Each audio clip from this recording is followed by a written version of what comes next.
شروع اللہ کا نام لے کر جو بڑا مہربان نہایت رحم والا ہے۔ لوگو اپنے پروردگار سے ڈرو کہ قیامت کا زلزلہ ایک حادثہ عظیم ہے۔ اے مخاطب، جس دن تو اس کو دیکھے گا اس دن یہ حال ہوگا کہ تمام دودھ پلانے والی عورتیں اپنے بچوں کو بھول جائیں گی اور تمام حمل والیوں کے حمل گر پڑیں گے، اور لوگ تجھ کو مدہوش نظر آئیں گے، حالانکہ وہ مدہوش نہیں ہوں گے بلکہ عذاب دیکھ کر مدہوش ہو رہے ہوں گے۔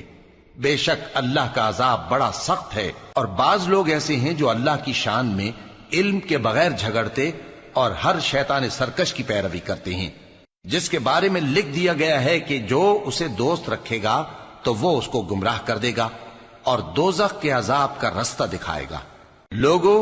اگر تم کو مرنے کے بعد جی اٹھنے میں کچھ شک ہو تو ہم نے تم کو پہلی بار بھی تو پیدا کیا تھا، یعنی ابتدا میں مٹی سے، پھر اس سے نطفہ بنا کر، پھر اس سے خون کا لوتھڑا بنا کر، پھر اس سے بوٹی بنا کر جس کی بناوٹ کامل بھی ہوتی ہے اور ناقص بھی، تاکہ تم پر اپنی خالقیت ظاہر کر دیں۔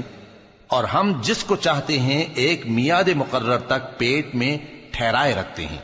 پھر تم کو بچہ بنا کر نکالتے ہیں، پھر تم جوانی کو پہنچتے ہو، اور بعض قبل از پیری مر جاتے ہیں،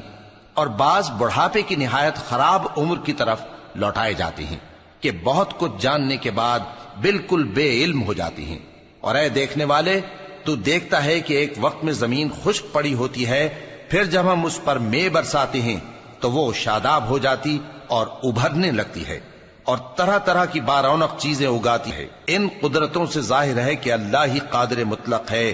جو برحق ہے، اور یہ کہ وہ مردوں کو زندہ کر دیتا ہے، اور یہ کہ وہ ہر چیز پر قدرت رکھتا ہے۔